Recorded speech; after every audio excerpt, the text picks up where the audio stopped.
A tall, hunched old man with unkempt hair and badly worn and dirty clothes stood outside the store, counting the change in his hands.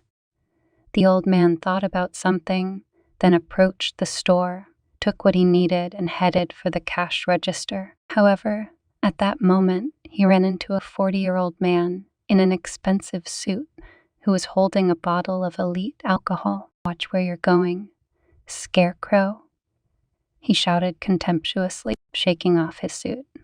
"Who let you in here? You bum. This is where decent people shop." "I'm sorry," the old man replied politely. I didn't mean to. He continued to complain. "What am I supposed to do now because of you? You stink like a damned scarecrow, you miserable man." The young cashier called out to the old man. "Grandpa, come to my register. I'll take care of your purchases." "Thank you, grandson," he exclaimed cheerfully and hurried toward it. The indignant man looked contemptuously at the cashier and defiantly went to another cash register. Suddenly, someone clapped him on the shoulder. He turned around and saw the store owner, his old friend Greg. "Hi, what's all the commotion?" "John." "Hi, I'm in a bad mood. And then there's all these homeless people. Andrew, your cashier, they're a priority. He'd rather sell kefir than expensive alcohol. Come on, I'll take care of it." "What happened to your mood?" "I'll tell you. Just pay the bill for the bottle." "No need. Consider it a gift from the store, so to speak, for moral damages." "All right, let's go to my office. We'll talk there, especially since we haven't seen each other in 1,000 years. Well, make yourselves comfortable. I'll just instruct them to bring us something to eat." John looked at the gloomy Greg again. "So tell me, what's there to tell? I had a fight with Haley. She's been bugging me with her complaints. She's not happy with everything. So I slammed the door, went to a bar, and there was this girl sitting there, and I told her the details. You get the picture. And things started happening. Long story short, I dated her for 3 months, and this idiot thought I was going to marry her. She went to Haley and told her everything, and it turned into a scandal. It was a nightmare. Long story short, I was totally set up. They waited for the girl who came in to set up a small table for them, set out appetizers and drinks, and then left. Then John said, "Well, brother, you really need to be careful in your choice of women." "Wait, that's not all." I said, "I thought Haley and I were going to fight for She doesn't want him." That's what I said after spending 5 years of labor and suffering on you. And now you're taking him away and raising him the way you see fit. And Tony's been motherless for 4 years. I had my doubts about her. Hired a detective and found out that Haley set me up because she didn't know how to divorce me. Santa Barbara. What a mess. And I decided to have a drink because your employees have ruined my mood. Where's Tony now? He's here with my aunt for a short visit. She's got her own family, I remember when my mom used to make pies. Unbelievable. I loved her pies. But now women don't want to do anything at all. Sigh. John, I asked her to make a regular delicious meal, and she went online looking for a recipe. She's used to ordering takeout and is obsessed with eating healthy. They laughed, chatted some more, and then Greg said goodbye to John and headed for the exit. "Hey, you forgot your bottle?" John exclaimed. "No, I didn't need it. I wanted it out of desperation, but talking to you made it easier for me." 2 weeks passed. Greg spent all day at work, and when he returned home, he was greeted by tiresome complaints about Mrs. Miranda. She was complaining about restless Tony.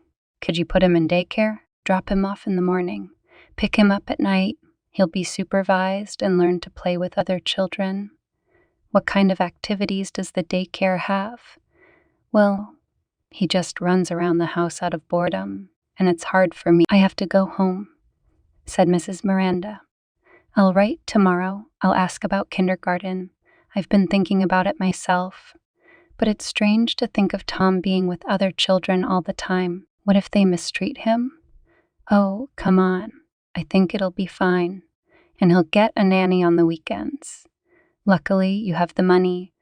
There's a high-end daycare center that Tony went to, and he loved it. I just need to find a weekend nanny. Oh, good. Don't worry, Greg. I'll find a good babysitter myself. You'll be happy, and I'll feel good about you. Go to work already. You have to, or your phone will be disconnected soon. He came home from work. He was sitting on the lap of a girl who, gently swinging on the garden swing, was reading him stories. The little boy was already falling, but when he saw his father, he rushed to him, gasping with delight. Daddy, look, it's Kat. She's going to be with us now. Kat, it's Daddy. Greg smiled and held out his hand. Young lady, I'm Tony's dad, and I believe you're our new nanny, Mrs. Miranda. A smiling woman approached them. There you are, Greg. As I promised, I found you a lovely girl. She managed to find common ground with our little rascal right away. Now I'll leave you alone. I'm sorry, but I can't work for you, Kat suddenly announced, sitting down in front of the boy, intending to say goodbye. Kat, what's wrong? Why? Is everything okay with you? Don't you recognize me? Kat turned to Greg. I'm a store cashier who got fired because of you. And they didn't even give me severance pay. I won't be working with you. I'm sorry. The girl turned to leave, but Greg held her hand and let her go. And I apologize for my outburst the other day. You see, Kat, I was going through a divorce from my wife, and we caught you at a bad time. It's very awkward. Tony really misses his mom. Greg played on sympathy, and it worked. Kat looked at him with gray eyes. Well, all right, I'll stay. I really need the money. I can't pay my rent, Kat. Maybe you'd better stay with us then. There are rooms available. Any of them could be yours. It'll make it easier for me to stay longer and work things out. Or do you have a family? No family. So we have an agreement. On weekdays, your main responsibility will be Tony. You will take him to the garden and pick him up from it while he is out. You will be able to do some chores around the house, and I will pay you double. So Kat stayed at Greg's house. She was amazed at the rhythm of his life and no longer judged him for being discontented or irritable, for he was very tired and hardly ever rested.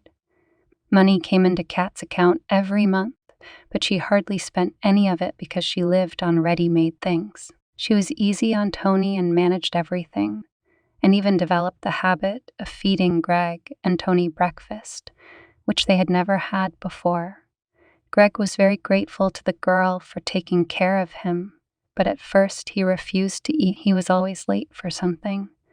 But once he tasted her pancakes, he tried not to miss a single breakfast.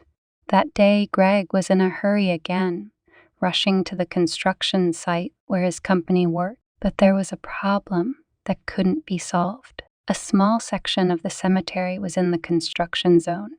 It was opened and used for burying people, and even built a tiny chapel.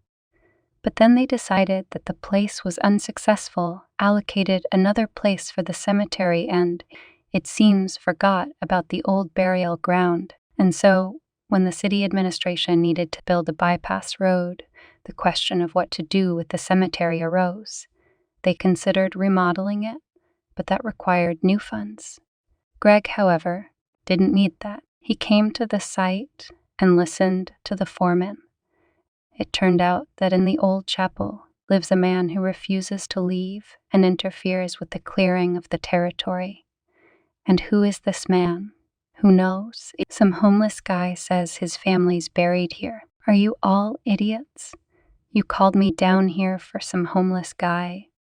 I thought there were mass protests. Did you? Greg couldn't help himself. There was a quiet rage in his words, and if nothing is done, God help you. Irritated, Greg walked out, glancing only briefly at the figure of the beggar toward whom the foreman was heading. 2 hours later, Greg got a call Yeah, go ahead. I'm listening. Hello, it's the nurse from the daycare center. Are you Tony's father? You need to come to the hospital right away. The woman on the other end of the line was sobbing. And hurry up. What happened? How was he hurt? What kind of accident? Greg yelled. Put it down. At the hospital, the phone was already emitting short beep. Greg saw the cat standing next to the doctor, and its face was as pale as the doctor's robe. Do you understand? The doctor's assistant trembled. He could die at any moment. Cardiopulmonary resuscitation is required here. The shrapnel is very sharp, like a needle, and it hit someone in the heart. Explain to me what's going on, screamed Greg, losing control of himself. Your son has a serious injury. The boys got into a fight and broke a door. Laying the glass, Tony ran into the shards, injuring his chest. Do something, doctor, please. I'm begging you. I can't. We need Dr. William. We need to find him now. The boy's life depends on it. Kate, stay here. Stay in touch. I'll call the police. They'll help find him. Greg, Kat said quietly, without taking her eyes off the portrait. I recognize him. It's the beggar you kicked out of the store. You remember the hunchback? I saw him today. That's him. I know him. William stood watching the cemetery fence approach. Tears flowed down his cheeks. The shack he lived in had already been razed to the ground. A huge Suv came screaming toward him. Greg jumped out of it and rushed over to William. Mr. William, is that you? I'm begging you, come with me. My son, my boy, is dying. Greg said.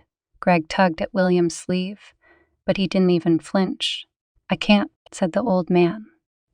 I have to see my family die again. Soon there will be cars driving down them, and I'll sit on the side of the road and I won't move until my heart breaks. Stop, stop, shouted Greg, suddenly realizing the sadness of this man. I'm canceling my order. The excavator man stopped, perplexed. The foreman, also not understanding anything, hurried towards them.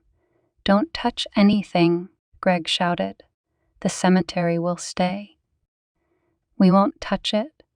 Suddenly he weakened and fell at the homeless man's feet, wrapping his arms around his knees. Please save my son. The men around them watched in silence as the stubborn and proud Greg lay at the weathered man's feet, begging for help. With a strong hand, William lifted him up, taking the first step toward the car. The operation was now in its 4th hour. Tired Greg and Kat walked down the hallway, sitting down only when a familiar surgeon explained that William was a military doctor and performed complex surgeries almost single-handedly. He pulled people from the brink of the abyss, fearlessly operating on both children and adults. He is still remembered in Afghanistan because he saved many civilians. When the war ended, he returned home and continued his work. Here he got married. However, his wife and 2 daughters died in a car accident. The wife and the older daughter died instantly, and the younger daughter was in intensive care. William sold everything he had just to save her, but the wounds proved too severe. A month later, he buried her too. From that day on, he left the profession. Where did you find him? Greg asked quietly. At the cemetery. When William came out of surgery, he said everything went well. Indeed, the heart had been nicked and the fragment had to be removed. Your son will live. I guarantee it, he said, taking off his cap and gown. I've done everything I can. It was my time. 3 months passed. Not far from the cemetery, a small, neat house with all the comforts of home appeared, who still didn't want to live away from his family. Greg built the house and also put up beautiful memorials for William's family. The old man cried with gratitude, but Greg didn't want to hear anything. He didn't know how to thank the old man for his son. Tony recovered and became more and more attached to Kat. One day he asked her, Do you want to be my mom? Greg winked at his son. I promise, son. I'll convince her. You don't need any convincing. I agree, Kat whispered softly and smiled at. If you like the stories on our channel, give it a thumbs up. Be sure to subscribe to the channel and put a bell to be the first listeners of another new story. Good luck, and come back. It will be interesting.